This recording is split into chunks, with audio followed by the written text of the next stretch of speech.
all of y'all here do, but it was a debate that was actually important because if you look at what the left in this country wants to do, you just look to California. That's what this country will end up in if we allow this to happen. And so we thought it was important to be able to expose that, to be able to show a national audience that actually freedom works in Florida. What they've done in California is put leftist agenda over the well-being of their citizens, and that's why people are leaving in record numbers. They actually ran out of U-Hauls in the whole state of California. Can you imagine that? And I even had to show, and this is crazy that we're even doing this, but San Francisco has become such a pigsty that they actually have an app where people report sightings of human feces on the streets and in the public, because that's what these drug addicts do. They just do homeless.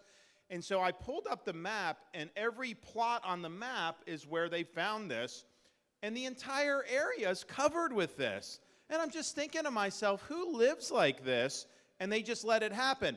Then when you have a communist dictator from China come into town, then they actually clean up the streets. Imagine that. They're willing to do it for the CCP, but they're not willing to do it for their own people. But that is the agenda that Biden, Harris, and yes, Newsom want for this country. That's why the 2024 election is so important. Things are bad. Biden's done a bad job, but it's reversible. If we win and win big in 24 and 28, quite frankly. You need someone to serve 2 terms like President Reagan did. It is reversible. This is a choice that we're going to make, decline or revival. Florida, and what we've done, shows freedom works and it can be done. California is basically the model for the collapse of this country. And so you saw that last night. And I pointed out, I am not like anti-California just overall. In fact, I told the story when I was in the Navy. I got orders to Naval Amphibious Base Coronado in Southern California. We were assigned to Naval Special Warfare. I deployed to Iraq alongside SEAL Team 1. But we did training in Coronado and everything. And I was a native Floridian, and so I was proud of Florida. But, you know, you show up there, you check into the bachelor officer quarters, and I always look for Florida. I look for air conditioning, right? They don't have air conditioning. I'm like, why not? They're like, you don't need it. Just open the window. It's fresh. It's nice. And I'm like, man. And then I opened the window, and there was no screen on the window. In Florida, we have bugs. So you have to screen in your porches and your windows a lot of time. No, you don't need it. There's no bug. And it was really, really nice. Getting back from Iraq, getting off that plane, Pacific Ocean air, just fresh air hitting you. And I could understand, even though they had high taxes and everything back in the day, even then, I was like, well, I understand why people would pay, just because it really is beautiful, probably has more natural advantages than any other state in the country. You've got to try to mess up California. They have so many advantages, and it just shows you that they've done it. So what we're up against is not just a little bit difference of opinion. Yeah, if they win, maybe you pay a little more tax. Maybe you have a little bit different welfare benefits, this, that. No. They will lead to the decay of this society, and that's what you're seeing over there. But I think it's important also, and I think the debate showed, if you look at everybody running for president, there's one guy that beats these people all the time, and that is me. We beat him in Florida time and time again. We beat him on the debate stage because conservative principles work, because what we've done has worked, and people know that that's the vision that most of the country wants to see. I mean, I'm just thinking to myself, if that were the presidential debate next fall, how do you think independent voters would have reacted to a governor that has a policy where your minor kids or grandkids can go behind your back to California without your consent and get a sex change operation and get hormone therapy and puberty blockers? Like, that's what they do. They're supporting that. He wouldn't admit, like, the limits because there are none. They also have taxpayer-funded abortion up until the moment of birth. That's what they have in California. And so that is just not going to fly. with the public. So they're out of step. The media always covers for them, but when you get in an environment like that, you can see. So we will win against the left. And I think the Republicans, I mean, we've lost so many times because some of our people just won't ever fight back. They just cow at the first time. Anytime someone throws anything at them, they get all scared. So you got to fight. But you also have to fight in a way where you're winning. I mean, to just go out there and flail around without actually getting it done, that doesn't cut it. So what we've done, yes, win the election, win big, and we've won the biggest election in Florida that, anyone. So my track record on that is better than anyone running, but it's actually bringing all this stuff to fruition. We didn't just talk about the COVID stuff. We beat Fauci on COVID and made sure our state was free. We didn't just talk about parents' rights. We enacted a Parents' Bill of Rights. We fought Disney and beat Disney to make sure we don't have sexual material in our elementary schools. We beat the left on illegal immigration by doing things like banning sanctuary cities and even transporting illegal aliens to sanctuary jurisdictions like Martha's Vineyard. We showed this issue's important. We beat the left on crime. We had two prosecutors, one in Tampa, one in Orlando, that were progressive left prosecutors funded by people like George Soros, said they were only going to enforce the laws that they thought they wanted to enforce. That doesn't work for me, so I removed both of them from their posts. They're gone. We take action, we win.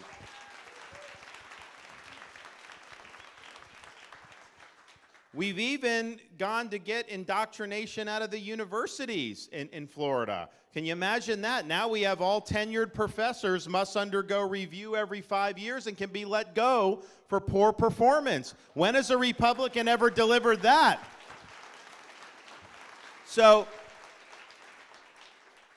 we have fought these fights, but we have won these fights, and winning is what we need to do right now. You need a president that's going to go up there on day one, spit nails, get the bureaucracy under control, the deep state, make sure that we're doing the border on day one, make sure we're reversing Bidenomics on day one, opening up all our energy production day one, all these things, and just never look back and just keep piling up the wins. That's what we're going to do. We were promised that we'd be tired of winning. Unfortunately, as Republicans, I'm tired of losing these races. I'm tired of losing all this stuff around the country. But the final thing you also need is, it's true for governor, but it's certainly true for president. When you're an executive, you can be right on the policy, and you need to be right on the policy. Obviously, we see we're having a president who's wrong on the policy, but that's not enough to be right on the policy. You need to be a leader. You need to be able to show the vision, articulate that vision, rally people to the cause, and then implement that vision in a way that's going to change the country for the better. And so we've shown how to do that, of course, in Florida. Our state is, what's happened in the last 5 years, I don't think there's ever a parallel in the history of this country, certainly the modern 20, 30 years, where in our party, where you've seen a state move the way we've done. That's what we need to do for the whole country, but it does require leadership. It requires that you actually bring people on your side. I want to win people who may not be Republicans, and I don't do it by trying to be squishy or twist myself into a pretzel. No, I do it by being bold. I do it by delivering results, but we need to do that because some of these people go to Democrats because we're not doing a good job of doing that. So we're going to do that, and it's going to make all the difference. And final thing I'll just say, and I'm happy to take the questions, is our founding fathers understood that every generation would have to step up when freedom was threatened and fight back and preserve it. Reagan said, freedom's one generation away from extinction. It's not passed along in the bloodstream. When Benjamin Franklin walked out of the Constitutional Convention after they did the Constitution, he was asked, did you give us a republic or a monarchy? He said, a republic if you can keep it. Because they understood you could have the best Constitution in the world, you have the best Declaration of Independence in the world. These things do not run on autopilot. They require citizens to do their part. Sometimes that means you got to put on a uniform, risk your life, and even give the last full measure of devotion for service to this country. We're not called upon to make sacrifices of that nature, But what we are called upon to do is preserve what President Washington called the sacred fire of liberty. This was a fire that burned in Independence Hall in 1776 when 56 men pledged their lives, their fortunes, and their sacred honor to establish a nation conceived in liberty. It's a fire that burned at a cemetery in Gettysburg, Pennsylvania, when our nation's first Republican president pledged this nation to a new birth of freedom. It's a fire that burned with a merry band of brothers who stormed the beaches of Normandy, defeated Nazi Germany, and helped save liberty throughout the world. It's a fire that burned at the foot of the Berlin Wall in 1987, when a resolute president stood in front of that wall and said, "Mr. Gorbachev, tear down this wall," and eventually brought down the Soviet Union in the process. This is our task, to carry that torch and preserve that sacred fire of liberty. It's not a responsibility that I shy away from. It's a responsibility that I welcome. It's a responsibility that we will step up and we will meet this moment. And I will tell you, I will get the job done next November, up and down the ballot for us. As a leader, I'll be somebody that you can always be proud of, that you can tell your kids that's someone you can look up to. And as your president, I promise you this, I won't let you down. Thank you all. God bless.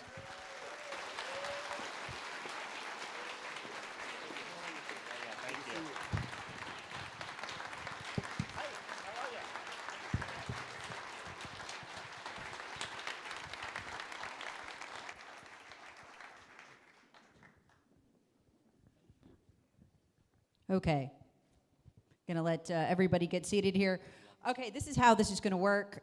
We've had WRD audience members submit questions for the last week, and we've compiled some of those. We're also going to take some questions from the audience. But I want to point something out, Governor.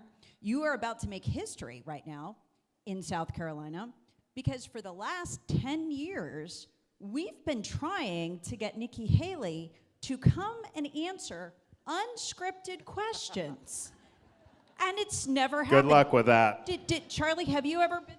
I have never. I have never had a question answered from Nikki Haley. Weird. Me either. And not Bobby Mack before you either. 10 years. It's strange. She's never come to talk to our WRD family, not once. So, Governor, you are doing something. We talked to half of 2 states. We're not a small family. You're doing something that's never been done before. However, I do want to ask you a question. She's done something that's never been done before, not by any other Republican governor ever in the country.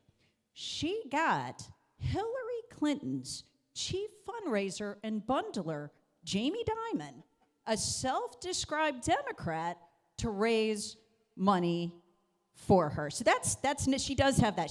That has never been done before. So you are deep in Nikki Haley territory, Governor.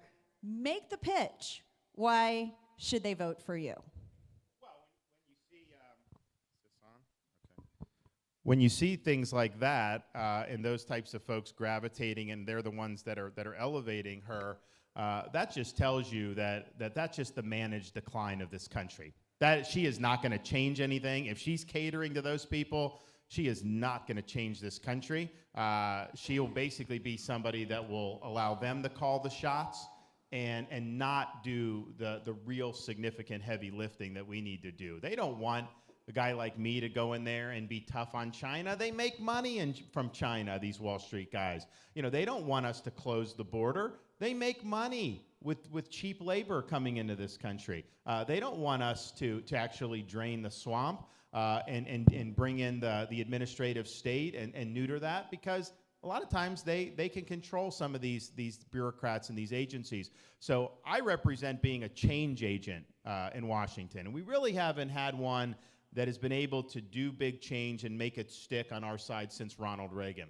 You know, when Ronald Reagan came in, he changed the landscape, not just for his 8 years as president, but really for the next 10 or 15 years after that.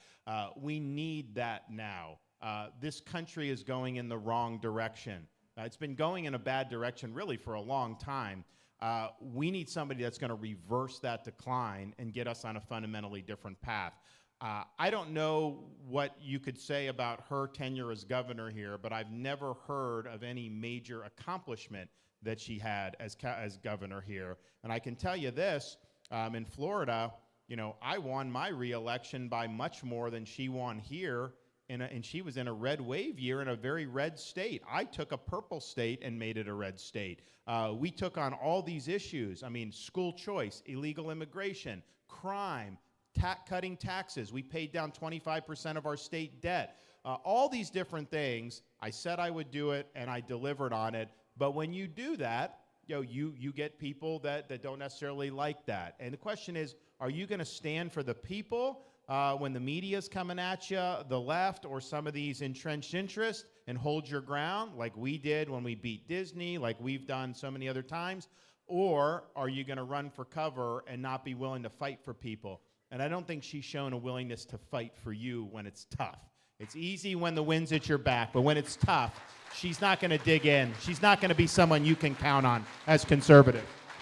Governor, thank you for coming this afternoon. I just saw a story where the National Association of Hairdressers is boycotting you for using Gavin Newsom's head to mop the floor up with him last night.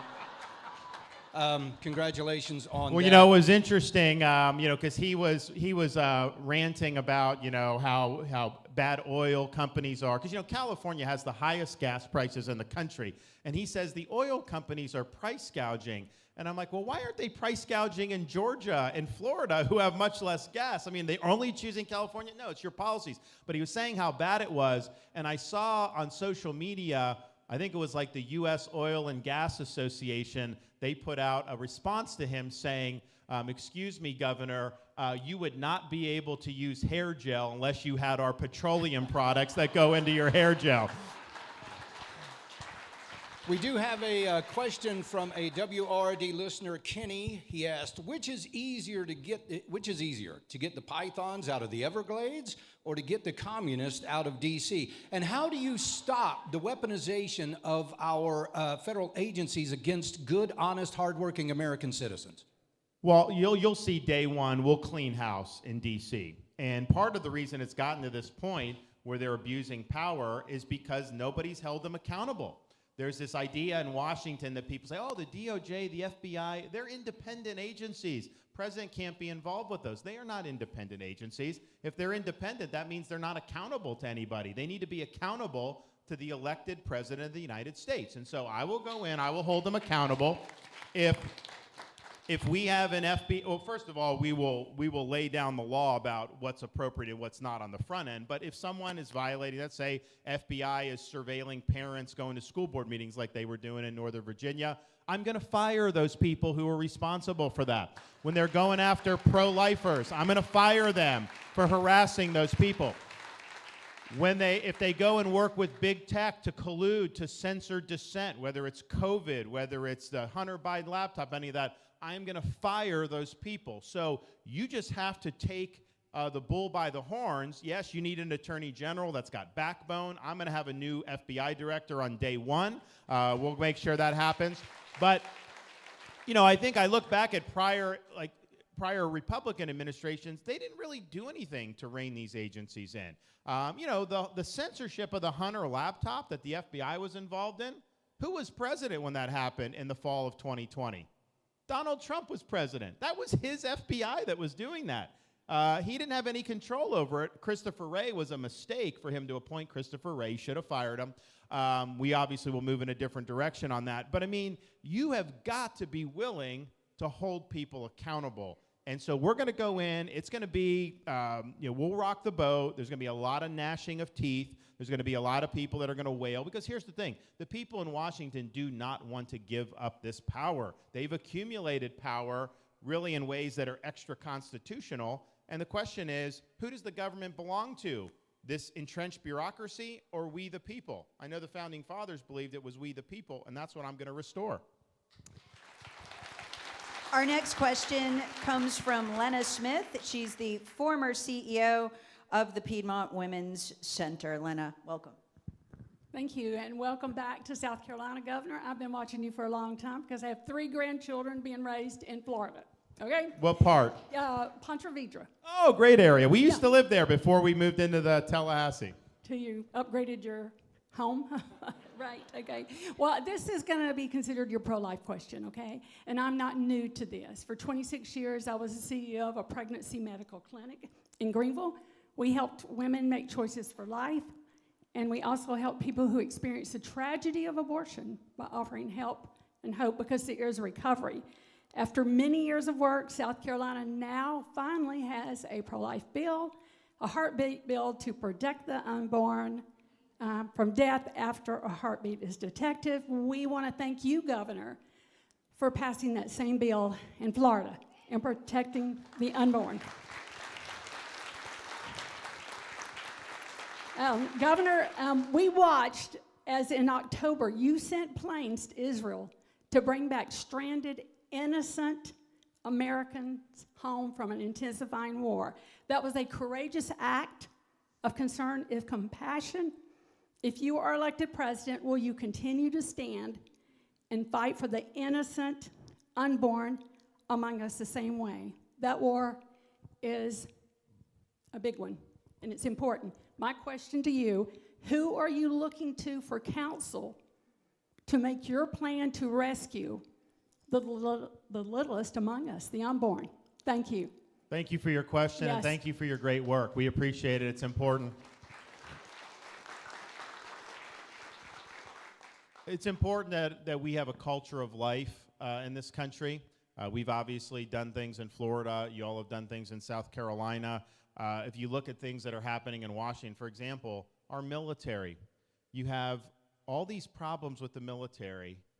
We don't have enough ammunition, recruiting's terrible, and what are they spending time on? They're actually using your tax dollars to fund abortion tourism around the country from the U.S. military. You know, that's something as commander-in-chief, you know, we end that policy on day one. I mean, it's outrageous that they're doing that. Your tax dollars should not be going to do abortion in any way, shape, or form. In California, the guy was with he spends a lot of money, taxpayer money, to do that. And it's just a type of thing where you had a guy last night, all the way up until the moment of birth is what he said. That's not rooted in science. I mean, people act like, you know, the only way you could be pro-life is based on faith. And look, I'm a faithful guy. Obviously, that motivates me. But from a scientific perspective, you can't tell me that that's something that's appropriate. So we need to just be very, very good at articulating what's at stake here, articulating our support for a culture of life. It's something that's meaningful to me, and I'm happy to have been able to move the ball forward in a big way in Florida. Our listener Todd sent in an email question. Despite what Joe Biden says, we have had the second most expensive Thanksgiving ever. What needs to be done to lower inflation and improve our economy? Great question. Why did the inflation happen? It happened because Washington, D.C. spent, borrowed, and printed trillions and trillions of dollars, and both parties are responsible for it. It's happened since really March of 2020 through two administrations, a Republican House, Democrat House, Senate, Republican Senate, Democrat Senate, and they've done it because that's what these guys in D.C. do. So they acted like you weren't going to have consequences. Of course you're going to have consequences. You can't print that much money and not have inflation. So it was obvious that that was going to happen. The Federal Reserve, massive supply increase in the money supply, and they said, oh, we're not going to have real inflation. It'll just be transitory. They were wrong about that. So this thing really got out of hand. They've been raising interest rates. And so now you have a situation, if you wanted to buy the average price home today, yeah, the values have gone up because of the inflation and some real increase. But because of the interest rates, your monthly mortgage payment's probably twice as much as what it would have been 4 or 5 years ago just for the average price home. That is pricing people out of the American dream. So we're going to go in, we're going to fight Congress to spend less money. We're going to reverse Bidenomics, which I think is increasing, causing costs to go up. We're going to open up all of our domestic energy for production so that we can be energy dominant. We're going to have pipelines. We're going to do all that, particularly with oil and gas.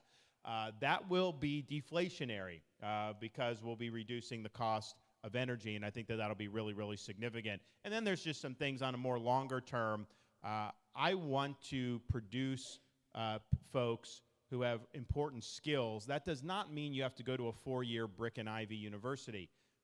Skilled trades are important. All these things are really significant. We do that big time in Florida in high school, and people do. But the thing is, you know, as people have better skills, they're more productive. That drives down inflation. That's one of the main things to do. That won't happen overnight. But how many people have we given massive amounts of loan money to, backed by the taxpayers? They go to college and get a degree in zombie studies, and they end up in a job they could have at a high school. Well, that's not a good pathway. So we're going to be, I think, much more focused on, yes, we have some great universities. Yeah, do that. I mean, I think we're going to be reforming universities, though. Don't worry about that. That needs to be done. But that is not the only way you can be successful. You're not any worse than anybody else because you didn't do that. And in fact, a lot of these folks who are going through these programs that have really focused on needed skills, they do very good. Our next question comes from Chandler Mabe. He's the vice chair of the Greenville Young Republicans. Chandler, is he here? Okay. There he is. Is he? There we go. Here you go, Chandler. I'm sorry. Okay. So my question is, how has school choice helped in Florida, and what could you do as president to give families greater options in their child's education? School choice has been great in Florida. So we have universal school choice. As a parent, so I think like when I grew up in a place called Dunedin, Florida, and basically you could go to Dunedin school, or if your family had enough money, maybe private school, but that was it.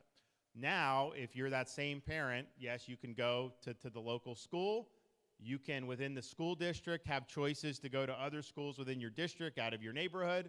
You can go to a charter school, which are public schools, but they're not controlled by the school district, and they're not entitled to any students. So they have to innovate. They've got to produce things. So we have classical academies run by like Hillsdale College. That's in Florida now. Parents have a right to do that. And then you can get a private scholarship to go to a private school. So every parent in Florida has the ability to make meaningful choices about where they go to school. And what's happened is, because you can go to charter, because you can go to private, the school districts have done much better because they're competing for the students now. So they're offering more choice within the school district. They're offering programs. The charter schools, it's sink or swim for them. The only way they stay in business is if parents are directing students to go to that, because they're not entitled to any students, as a matter of fact. And the same with private. So we just finished 2022 Nation's report card. We are third in the country in fourth grade reading and fourth in the country in fourth grade math.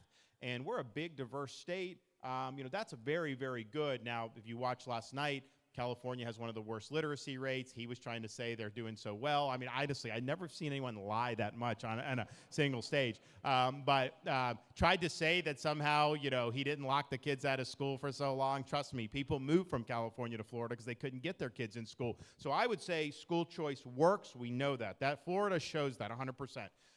What we're going to do, we are going to do it nationally. And I think, you know, part of me is like, well, education's a local issue. It is. And we wouldn't be micromanaging, and we would do it through the Treasury Department, have like a corporate tax credit program like we have in Florida. But I just think, you know, you're looking like in Chicago and Philadelphia, the teachers union controls those areas. These kids have no access to quality education. Los Angeles, San Francisco. So we'll basically have corporations will be able to write off a certain amount. It'll go into a scholarship fund. We did 100,000 students with $1 billion in Florida. I think if you had 25 to 30 billion, I think you could do it nationwide for at least low-income and working-class people, and I think it would have a huge, huge impact. So that's going to happen. I'm the only one, I think I'm definitely the only one running that has beat the teachers union. I beat them in Florida on keeping schools open during COVID, on school choice, on getting the ideology out of the classroom. We beat them across the board, and we'll beat them nationally with this school choice push. Governor, last night, Gavin Newsom said he was the governor of a border state, but we know that every state is now a border state. Chrissy wants to know, how do we address our border situation? Declare it to be a national emergency on day one. That allows you to marshal more resources to the border, including the military. Stop the invasion. Do not allow these claims to be made in the United States. You have to remain in Mexico. When people come illegally, you got to send them back. You can't just release them into your country. So we're going to be sending back particularly the 8 million that Biden had, we're going to send them back. A lot of these people have come from Afghanistan, Iran, all these places. They should not be in this country. We also do need to build the border wall. And you actually can have Mexico pay for it. I know that didn't happen as promised, but you can. The way you do it is Mexico's not just going to give you money. What you do is you impose fees on all the remittances that foreign workers send to their home countries. That's billions of dollars you would raise immediately. We'll put it towards the wall, and I will get it built. I'm not gonna miss on that. I'll get that built because if we had a border wall, Biden would not have been able to let in 8 billion people. I mean, the reason we've had so many is because there's wide open spaces. So we are going to do that. But I think the missing ingredient that other presidents haven't been willing to do is confront the Mexican drug cartels for the threat that they are. They're invading our country and killing our people with massive amounts of fentanyl. It's not even really drugs, it's poison what they're doing. And I think we need to respond to that in kind. So we're going to designate them to be foreign terrorist organizations, and we'll authorize the use of military force against the cartels. And you will see a change when that happens, trust me. Final thing, though, I think on immigration, we see what's happened with these Hamas supporters.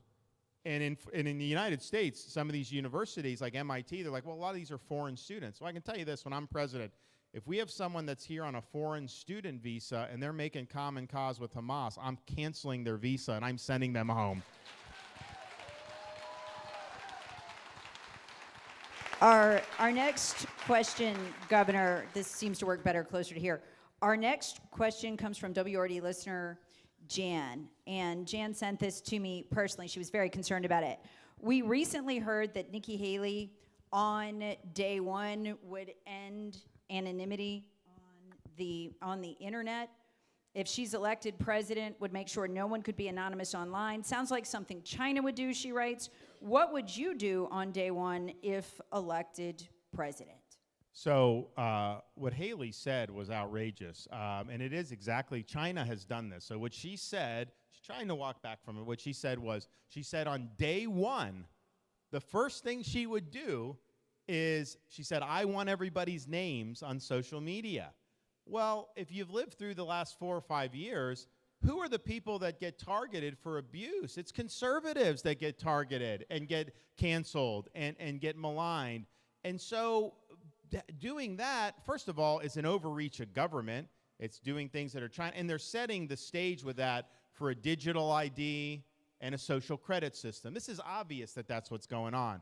So it's a horrendous idea. Honestly, I think it's disqualifying for anybody that would want to be president. First of all, that you would even embrace that.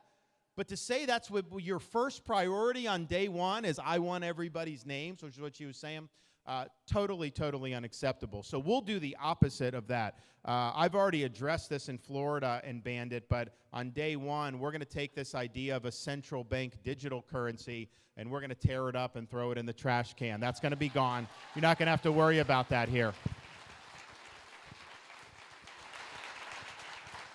Well, it's the end of the year. Everybody's getting ready for tax season, which is always fun. Steve wants to know, do you support programs like the fair tax? And if not, what is your plan to reform the income tax system?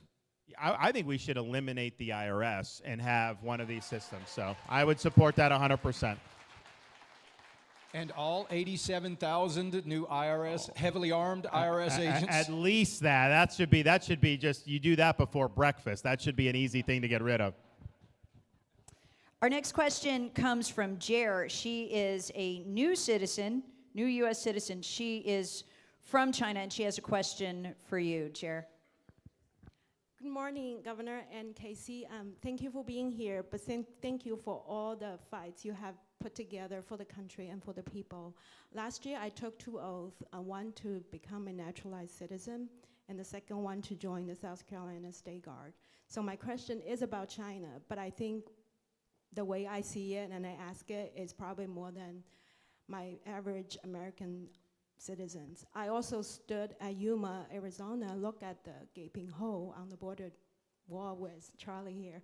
My question is, as our future commander-in-chief, I would really like to hear your vision and your strategy when it comes to China government, when it comes to their global impact and their threat to our national security, but also you as the one who actually have military deployment.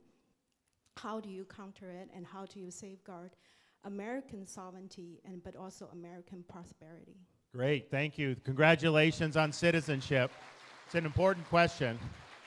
So one, I'm not like Joe Biden. He doesn't view China as an adversary. He views them as a client. I mean, his family's made a lot of money off China. He's been deferential to Xi. The fact that they're bending the knee to Xi in San Francisco, he got nothing out of that summit. It was a big propaganda win for Xi. We're going to treat China as the top threat this country faces, because there really isn't a threat that's similar to what we're dealing with. One is their economy is a rival to ours. The Soviet Union, back in the Cold War, their economy was a fraction the size of ours. Their military is getting close to as big as ours as well. So they're going to have more and more ability to project power and use power. So that's just something. And then they have global ambitions. Xi wants China to be the dominant world power. And it's not just like, oh, I'm competitive, I want to bang. I am competitive, I want to be number one in everything, I want America to be number one in everything, but it's beyond that. If China supplants us as the top country in this world, they would have massive, massive control over the economy throughout the world, and they would use that control to impose their authoritarian vision on other countries. You already see in our country, if somebody in the NBA says something bad on China, like the rest of the league goes out and grovels. If a Wall Street executive says something off, they got to go out and apologize and all that. And that's right now. So can you imagine if China was a dominant? So it would impact everybody's life in this country in ways that would be bad. So that's the bad news. The good news, and the other bad news is, we've been asleep at the switch on this for a long time. A lot of the Wall Street people have helped make China rich over the last 20, 25 years. It's been a huge mistake for the country. And so we haven't done what we need to do. The good news is there is time to right the ship.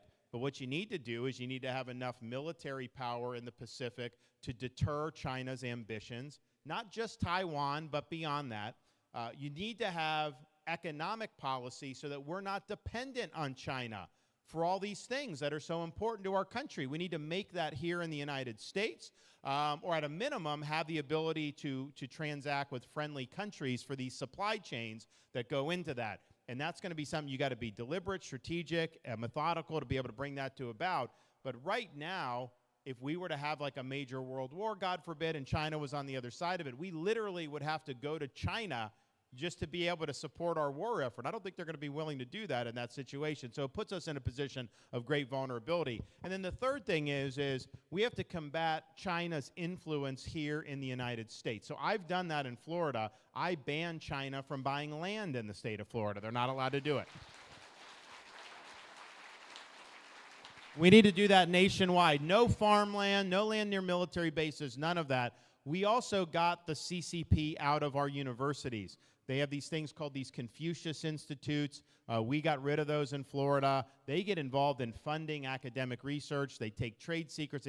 They do a lot of stuff. They even have police stations that they police Chinese citizens at here in the United States. We got to get rid of all that. So combating their influence here at home is something. So those are really the three things that we need to do. Now, China's got a lot of problems, too. They got massive debt. They've got major demographic problems. And they've got, I think, because of technology, the things the regime has to do to repress people just get more and more extensive. And that does create friction. I mean, when China was doing the lockdowns, the COVID lockdowns at the beginning of this year, incredible that they were doing that, but they got blowback from their people. Like, that was surprising. So I think there's a lot of vulnerabilities there, but a strong America is indispensable to be able to ensure that the 21st century is an American century and not a Chinese century. Governor, Joe Biden ran on being a uniter for America. However, in the red speech, as I call it, he called conservatives a danger and a threat to this country. Merrick Garland called parents who stand up at school board meetings potential terrorists. how would you as president unite this country, and how would you go about restoring the soul of this country that has been so fractured by this administration? It's a great question, and I think it's important. You know, Biden, I think about like his 2020 campaign from the basement. Basically what he was doing, he was riding anti-Trump sentiment. He was basically trying to tell voters, look, you don't like Trump, you don't like the behavior, you don't like that, I'll be normal, I'll be moderate, I'm not going to rock the boat and all this stuff. And so people, so then he gets in, and what does he do? He goes sharp left, pursues this radical agenda, and then, of course, even leading into that crazy speech where he's demeaning, half the country. So he's chosen to go in that direction. I think he had an opportunity to be somebody that I would not have supported because he's a liberal. Like, look, I'm a conservative. But he probably could have got a lot of the middle of the country to back him if he had come in and been more moderate and say, but he chose not to. So now we're still a divided country. Well, here's how I did it in Florida. I mean, I don't think you can say that the way you unite is we all just sing Kumbaya and all of a sudden we don't have any differences. That's not plausible. That's not the way it works. How do you do it? The way we did it in Florida is I had a state that was perfectly divided politically, 50-50. And I took on big fights that really applied across partisan lines. I mean, when you're fighting for our kids and the innocence of our kids, that's not just a Republican issue, okay? There's a lot of Democrat parents. They do not want their first grader being taught that they were born in the wrong body. They sided with us when we had the Disney fight. They appreciated what we did standing up for them with COVID. They appreciated us being strong on crime, all these other things. They appreciated us going after woke ideology because that's just nuts. Like, we can't live in a country if they're going to tell us we have to believe things like men can get pregnant. That is not going to work. That's not true, and it doesn't work. So we're not doing that. So we fought the woke, we fought the left, we beat the woke, we beat the left, but that was 60% of the state like that, and they did it. So we were able to bring more people together than ever. But you're not going to be able to do it just by not making decisions, not leading, and just hoping everyone starts getting along. No, you have to win some of these big fights against the militant left who do not represent the broad cross-section of this country, win those big fights, and you attract more people when they see that you're delivering results. Ron DeSantis, back in May, the Republican leadership and the Democrat leadership came together to cement a 40% expansion of the federal government. A lot of people don't know it was that big. They locked in most of the COVID spending. I'm going to watch the GOP leadership do that with the Democrat leadership. It's kind of daunting. And we had a lot of hope, still do, for Mike Johnson, but he's punted so far. So anybody going into that swamp's going to face a heck of a battle to get a hold of our finances. What are you going to do differently, especially to unite that fractured Republican Party and get a hold of our finances before it all crashes and burns? Well, what they're missing is just leadership. There's no leadership in Washington.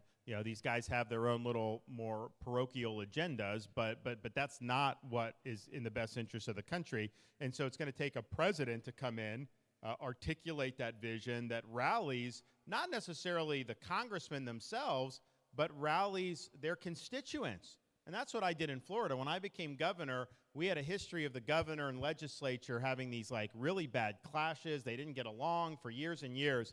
And I came in and I'm like, I'm going to go be very strong about my vision. I'm going to go directly to the people. And then what happens? These people, the voters, tell their senators and their representatives, hey, you better be supporting the governor on this. Like, are you supporting the governor? That's going to be the same thing. That's what Reagan did. He went over the heads of the congressmen. The people, constituents told the congressman, support what he's doing. We're going to do that, and we're going to get done. We also, I understand how you work with Congress or any legislative body is it's not just me say do this because I say. It's this is the right thing for the country, convincing people that's the case, but then also asking what's important to you.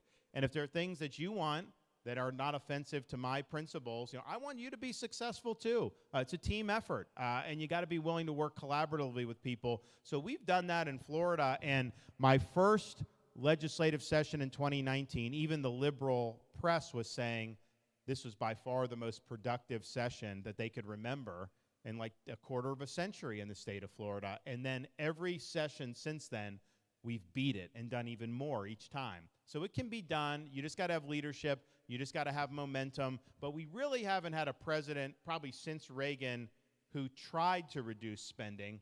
And I will be one that will be pushing in that direction. So you may veto bills. There's going to be a lot that you can do to be able to put pressure on these guys. But I think it's just the absence of leadership that has put us in this predicament. Governor, one of the jobs that I have been given today is to be the bad guy and to tell you that you have to go. You have a tight schedule to do. So on behalf of Tara, myself, all the staff at WRD Radio, and all the folks in the upstate of South Carolina, the 4th District Republican Club, we want to thank you for being here this afternoon. God bless Governor you all. Ron Thank DeSantis. you. Thank you so much. Thanks to the band. Great job, guys. Thank you. Appreciate you. All righty.